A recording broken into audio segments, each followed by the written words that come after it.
Hello and welcome to Shaka Extra Time. I am Paul Ndiho.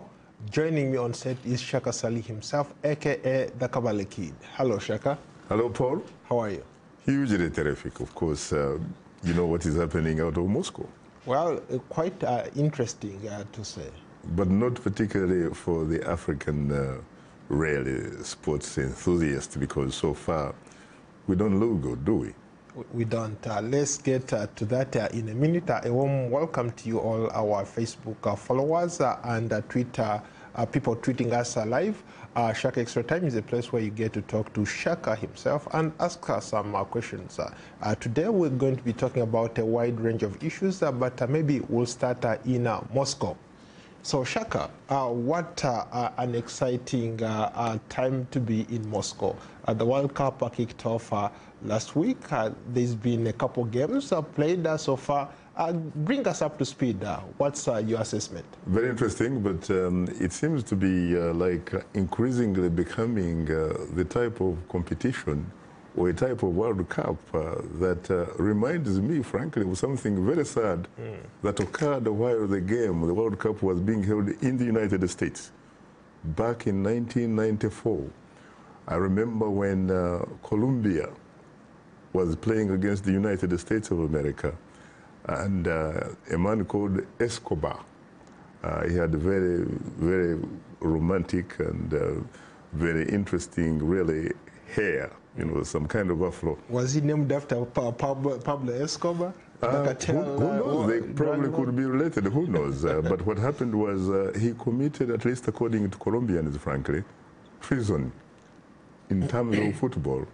He actually scored against his own team, and they couldn't believe someone they call a gringo scoring and beating them in football. And of course, what happens months later or something, you know, something beyond a month later, Escobar goes back home, and what happens? He's actually shot and killed because of having committed football treason. And I'm seeing, for example, that lately, really, you have two African teams so far. You have Nigeria. It scored, essentially, own goal. It was defeated. You also have Tunisia. It also did the same thing.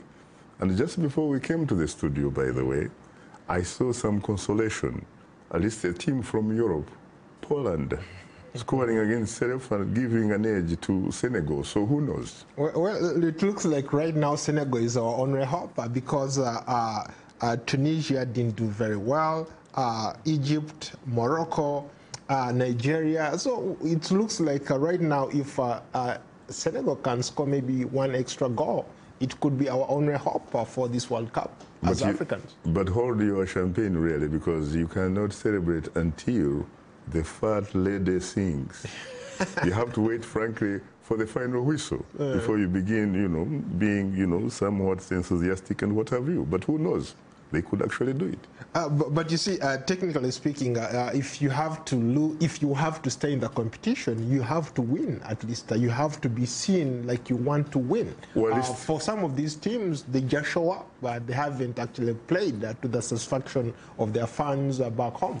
Well, even the other teams that have lost so far, they still have a chance because you know, the league type of the first round, you don't have to worry so much because you have to play against 3 different teams. And it is the 2 best that come out of a group that move into the knockout process. Because the next round, you must win. If you lose, you're out. Shaka, there is an interesting comment coming in from Robert. He's saying, why are African teams losing at the World Cup? I think they're losing because obviously they're not very well organized, they're not very well trained. They are not really playing in the major leagues, so to speak, even though African individuals are very reasonably well represented in the world football leagues. And you can find a lot of West Africans, North Africans, and what have you, playing in major leagues in Europe and all that kind of stuff. But let's face it, at the end of the day, it's not just a game of individuals. You need a team. Even the great Brazilian teams and what have you, The only time they actually think that they have probably played as a team, in fact, was probably back in 1970 in Mexico City, where they beat Italy 4-1 and clinched the third World Cup trophy. And in fact, they took it home for good. This was a time, my friend, when the last goal was scored by the captain, Ssali. And the ball was really passed through like 3 different players until they sent it to Pelé, the number 10, who set it up for Ssali. He just came from nowhere and hit the team, my friend, and you could just see nothing but net. That goal arguably is considered to be one of the best goals that was ever scored in the World Cup. Wow, interesting. It looks like Senegal just scored a second goal. That's remarkable on their part. Well, that means that they have a reasonable chance, actually, to move on to the second round. But again, they still have to meet 2 other teams. And these, I think, include Japan and what else? Is it England or something? Yeah, England played yesterday. So whoever wins now this group, I think this is the end of all the groups. So whoever wins will proceed to the next round. And if they don't perform at the next round, then some of them will start being eliminated one by one. Well, you see, you have to play 3 teams. Right. And out of those 3 teams, you have to get 2 teams which will move to the next round. And so Senegal, for example, still has to play Japan in its group and another team. And so it is after you play the 3 teams, they look at the 3 best in terms of points, and if not, they actually look at the goals that you allowed in or the goals that you scored against and all that kind of stuff, and they get the 2 best to advance to the second round, which is knockout. Something struck me the other day when I was watching some of the leading teams, for example, Brazil and Germany, the reigning champion. These guys just showed up. They don't seem to be like right there playing the game. They're just playing average like any other mediocre teams that are out there. But guess what, Paul? Let's face it. Whether you are a German soccer player, superstar, megastar, whether you are Brazilian, Argentinian, whether you are Spanish or Portuguese and stuff like that, at the end of the day, you are still a human being. You are a guy with 2 legs. Everybody there has simply 2 legs, 2 hands, 1 heart. So any team can actually do it. It's not just about these traditional historical teams that have won it all. I mean, you're talking about Brazil, of course, perhaps the highest, and then you have Italy, and then you have Germany. These are some of the teams that have won it more than any other teams. But let's face it, I think it is interesting, frankly, that football actually becomes an equal opportunity employer, whereby there are no sacred gods. You know, you don't come to the World Cup knowing who is going to be able to take it all. Anybody can actually do it. And let's face it, yes, you said Germany was beat by Mexico. Mexico probably has never even advanced beyond the quarterfinals, even though it had an opportunity to host the World Cup back in 1970. And you also have Brazil actually drawing with Switzerland, 1-1. But it's still too early. Shaka, if I was in the betting business, I would bet on maybe one of the underdogs. Can you bet on any of these teams to be very honest with you, I wouldn't get into that business because, again, it's too early. Ask me, for example, if we reach the semi-finals or even maybe even the quarterfinals, but certainly not in the opening rounds, because anything can happen. You still have some of the best teams, sincerely, who could still win it. You have Spain, you have Portugal, you have Brazil, you have Germany, and England. Even though England is always talked about, it has only won it once in Wembley. and it was back in 1966. And then France has also only won it once in Paris in 1998. But again, these are good teams. Anything can happen. Argentina has also, is also one of the major leagues. And of course, you have the Uruguays of the world, which won it before many people really knew about what the World Cup was, because the last big deal they did, really, Uruguay beat Brazil in 1950, my friend, in Rio de Janeiro, in the Maracana. The Maracana Stadium happens to be perhaps the largest stadium in the world, at least at that time. It was able to accommodate more than 100,000 spectators. And Uruguay, small Uruguay, beat Brazil. It was like David and Goliath, really, of sorts.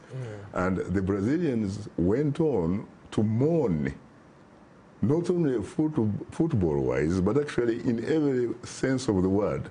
They actually mourned for the next 20 years, until, not 20 years, because it was actually, they lost in 1950 in the final, and they got it in 1958 for the first time in Sweden.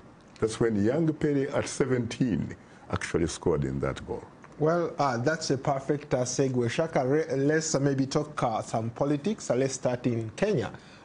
Interesting developments in Kenya. The president has come out publicly to talk about corruption. He's called for lifestyle audits for politicians, public servants. Bring us up to speed. What do you read into Kenya's crisis right now? I think that the president is on the right track. I think that he has come up with a very, very good message. And I think that he has actually the support of most Kenyans. The only problem is that even though he has actually said that when it comes to a lifestyle audit, it will begin with him, because he is the #1 employer, or the commander-in-chief of employers or employees, that kind of stuff. And of course, from him, it will have to go to his deputy president, William Ruto, and he will have to go to the governors and other public officials. But guess what? There are some supporters, for example, of his deputy president, William Ruto, who feel that this is not really a war against corruption, that this is a sort of political witch hunt of sorts, trying to stop their man to ascend to the presidency. Because if you look at the Kenyan newspapers, you watch Kenyan television stations, you listen to Kenyan radios and what have you, everybody seems to know how much, for example, Deputy President William Ruto has amassed in the last 6 years or so. He has become from a very humble person to one of the richest kids in the Republic. And now people are saying, wait a minute, how can you, yesterday you had nothing, today you have 3 helicopters, you have so many hotels, including 680 hotel, you have many houses, you have a lot of ranches and shambas and what have you. Where did you get this and how did you get it? Are you really fit to be the next president of the Republic of Kenya? So his supporters are saying it is a good thing that the president is saying and offering to be, in fact, the first person to be audited. But they are even going further. They are saying, why not begin with the founding president, Jomo Kenyatta, who happens to be father to the incumbent president, Uhuru Kenyatta. And when you hear about Jomo Kenyatta, he spent about 9 years in prison. He doesn't seem to have much, really, when he was there. But when he came back and became Kenya's first prime minister in 1963, and then later became president, he seemed to have accumulated a lot. He seemed, in fact, to have almost become the indigenous Kenyan Lord Daramea. Daramea was an English settler colonialist who was incredibly rich and what have you, and he had some peers who were also rich. But now we are told that, in fact, Kenya belongs to some very few families. And one of the key families is the Kenyatta family. And so the supporters of Kenyatta are also, shooting back and saying, wait a minute, how can you talk about Jomo Kenyatta? This man is long dead. You should in fact be sympathetic and empathetic and talk about how his soul should rest in eternal peace. What if in fact Kenyatta was corrupt? Then what do you do? They are asking. Do you punish him? He's not there. Of course, someone could say, you obviously make sure that that property belongs to the Kenyan people. And so they're saying, but again, let's face it. Let's think that Kenyatta was also, again, corrupt at that time. Does that give, for example, a William Ruto a right to be corrupt? Absolutely not. But then again, this is politics really at its best, because is it in fact a fight against corruption? Or is it in fact a sort of political, witch hunt, as somebody is saying? In which case, you're looking at some kind of selective and targeted process. Because even the people who are carrying out investigations, some observers are saying they are not clean either. So how far can they in fact go? So it's quite a very interesting case really to look at. Yeah, in fact, there is a comment here from Moses in Nairobi. He says that he says that the mere fact that President Uhuru Kenyatta is willing to speak about this publicly, it should not stop there. In fact, he's quoting Kalonzo Musyoka, the former vice president and one of the NASA principals, as saying that the parliament should enact a law that goes beyond what the president is saying, so that these people who are culprits, people who have been found guilty of having engaged maybe in corruption or whatever, should be taken through the court process. How would you respond to that kind of? That is very interesting, but one thing that you should also be aware of, Paul, is that the people who happen to be in the parliament, in the Senate and what have you, it's quite possible that a great number of them probably didn't quite acquire what they have legally.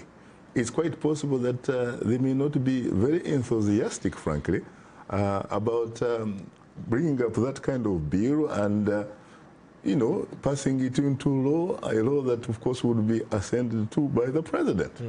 It's just like really committing a sort of socio-economic political suicide. And so I think it's going to be interesting to see where actually this ends. If it is very serious, if the people of Kenya are very, very serious, and they seem to be serious to know exactly how their leaders became rich and what have you, we have to wait and see. Because let's face it, there are some people who are even saying that lifestyle audit is not sufficient. That in fact, corruption begins at a time when some of these important players are putting together figures that make up the budget. That corruption, in fact, is sort of inbuilt within the budget. And some of these people, if you actually go and do a sort of, lifestyle audit, you probably would not nail them, because they will actually argue, and probably rightly so, that some of these apartments that I own in London, for example, I bought them about 10, 20 years ago. Some of these bank accounts that I have had them for 10 or 15 years ago. Because, mind you, this audit, at least as far as President Kenyatta is concerned, should begin with his tenure, which is 2013. That's when he first came into power. So it's very, very interesting, but at least there seem to be, if we are not doing something about it, at least it has provoked some kind of debate. And this is good for the country. It's also good for Africa. Yeah, Shaka, let's move along. A lot of our fans want us to talk about the insecurity in Uganda. We have, of course, the former most powerful person in Uganda, former Inspector General of Police, being arrested as we speak. He's still in detention. He hasn't appeared in court.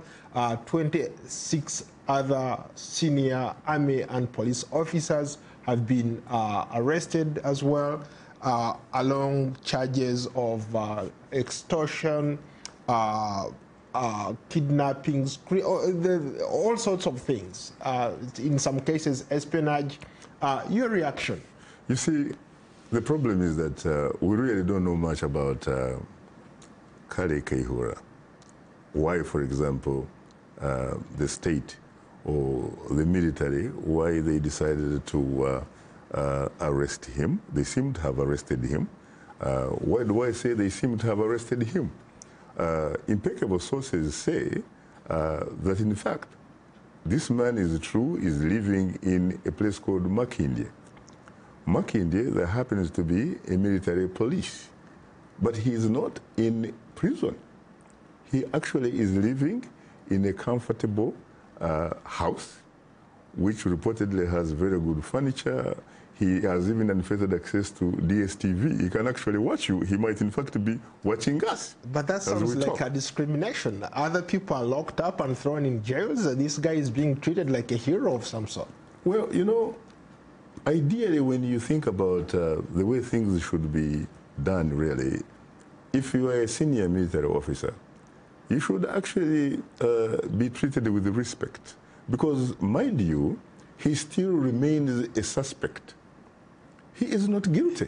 But when he was in charge of the police, he didn't treat people as suspects. He treated them as criminals, especially when he was dealing with opposition leaders. The way they would beat up opposition leaders under his leadership, that was criminal. I think this guy deserves to be where he is. Unfortunately, you're right, but what he was doing was not a good thing. The fact that he was doing bad things does not necessarily give the right to the authorities to treat him in a very bad way. Because let's face it, he happened to be the man, in fact, that even went to Parliament and was in support of an idea that emanated from his boss, the appointing authority, President Yoweri Museveni, who said that courts or police should not, in fact, grant bail or police bond to suspects who may have killed or alleged to have killed others and all that kind of stuff. It would be very, very interesting, frankly, if, for example, that type of medicine was actually administered on Mr. Kale Kaihura. He thought that it was a wastage of time for people who have been suspected of murder or terrorism and what have you, to give them bail or to release them on bond. And here he is in a situation where, obviously, let's face it, he's a human being. He needs those types of things. We have to talk about a situation, frankly, where somebody has to be treated according to the law, no matter whether you are General Kale Kaihura or not, and no matter whether Kale Kaihura did not observe that type of doing business. Because let's face it, Kaihura was an Inspector General of Police. By virtue of that, he was expected to be somebody, frankly, that was impartial. But when you look at the manner in which he operated, there is incontrovertible evidence to probably arrive at the conclusion that he was a partisan type of Inspector General of Police, to the extent that he was doing the bidding for his appointing authority. The appointing authority happens to be Yoweri Museveni, because President Museveni, on several occasions, I remember, he referred to him as a very good NRM cadre. Now what happened? Well, obviously there are certain things it's karma. Well, it could be karma, but it could also be that he probably went beyond the script, because there are allegations that he happened to be cooperating with officials who come from a third-party country, possibly a neighboring country, and others would translate that to mean Rwanda. And that, in fact, what they were doing was not something, frankly, that was sanctioned by the president. So what we are looking at right now, we may be looking at Kale Kaihura having done some bad things here and there and what have you, but it's not Kaihura who is the problem. Kaihura is probably really a symptom, so to speak. I think the problem here is political. is largely political. And probably I would agree with some people who would say that politically, the ruling national resistance movement at this point in time probably finds itself in what you would say is the moral equivalent of an intensive care unit. Okay, Shaka, let's get in a few comments. Let's start in Nigeria. Chinyere Zifi. What's the reason that a third-term agenda is popular among African leaders? I know that's probably one of the topics you're talking about tomorrow. Maybe help us understand what's going on. As a matter of fact, we are going to be talking precisely about that tomorrow because as the brother from Nigeria says, it seems to be a sort of a new phenomenon that is developing on the continent. But for the most part, you'll find that some of these people who are looking for third terms, most of them, with a few exceptions, are people who shot their way to power with the AK-47. And in the process, these people may have done a lot of things that they really feel uncomfortable about, and therefore they happen to be very insecure